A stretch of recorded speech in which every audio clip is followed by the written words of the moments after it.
Aloha everyone, welcome to the Art of Life. My name is Jennifer Espenscheid and I want you to be creative, successful, and fulfilled. In this episode, I want to outline a 3-step process that I use every day to engineer artwork, my health, scheduling, creating meals, raising kids, meetings, events, holidays, all of it. I'm really excited to be diving into the art of life and sharing methods and practices that have helped my life be as healthy and creative as possible. I feel that's when humans are at their best, when our body, minds, and spirits are joined, and you are the designer of your reality. You are the architect of your life. This 3-part process helps us utilize our body, mind, and spirit, the things that by joining make us truly human, and the energy of the masculine and feminine. So first we have our focus, and this is our masculine energies. It's the mountain. It's solid. We have good boundaries and our disciplines. And then we have our freedom or our flow, and that's our feminine, the river, very flexible and creative. And I know them as equal, and they are superpowers that bring us a lot of effectiveness, enjoyability, and efficiency in our lives. So when one is dominant, we might have a stuckness or a stagnation, or we might be leaking energy out all over and not knowing where all our efforts are even going to.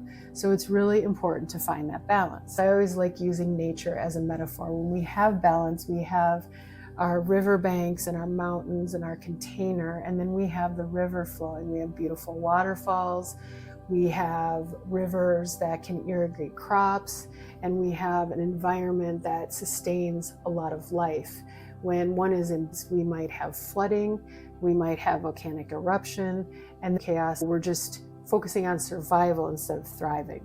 So it's really important to embrace those energies and bring them into balance. And with that as a background, the 3-step process has to do with first identifying the goal, why, not how. 2 will be the structure, the container, a bit more masculine, and this will be the how. And then 3 will be the flow and creation, a bit more feminine of the 3. So number 1, let's identify the goal. Our goal, let's say we want to get this job. Why do we want to get that job? We want more money. I want to be able to pay the bills, and I want to be able to afford soccer, and I want to go on that holiday. Okay, so it's money. But why do we want those things? I want those things because I want to see my kid enjoying themselves, playing soccer with their friends. And that holiday would be so great because then I can dance with the people I love and experience new things. And I want that house because it's comfortable. Keep asking those questions. What is your why for that particular goal? And we will get to the ultimate goal of freedom.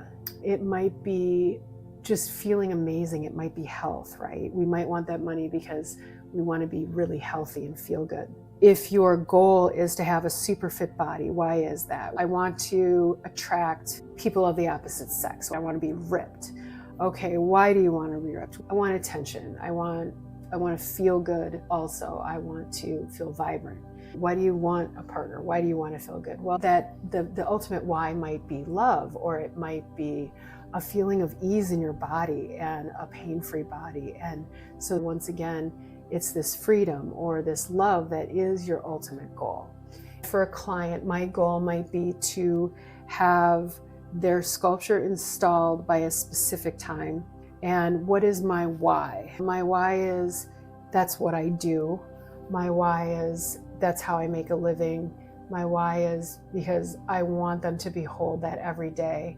My why is because I love creating. So now I'm starting to get to that ultimate reason, which is the feeling that's flowing through me, and also the feeling that they'll have every time they behold it, right? It's going to be an inspiration. It's going to be alive. So now I've determined my reason. So number 1 in the process is identifying your goal and its why, its ultimate why.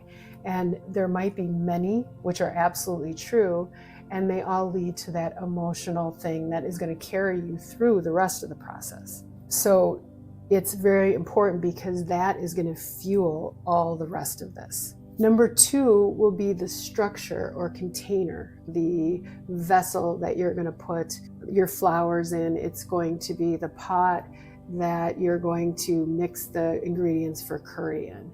And that container is going to set you up for success. We're going to utilize a bit more of our masculine energies. We're going to ask good questions. We're going to research. We're going to find out what's intrinsically important. We're going to find out budget. We're going to ask essentially what's it going to take to pull this off, and then we're going to do our ordering, our layout, our interviews, all the different things that we might have to do for a meal. Go to the fridge and do reconnaissance, or go to the grocery store, or set our time that we're going to have it, or petition for help from the kids to cook it.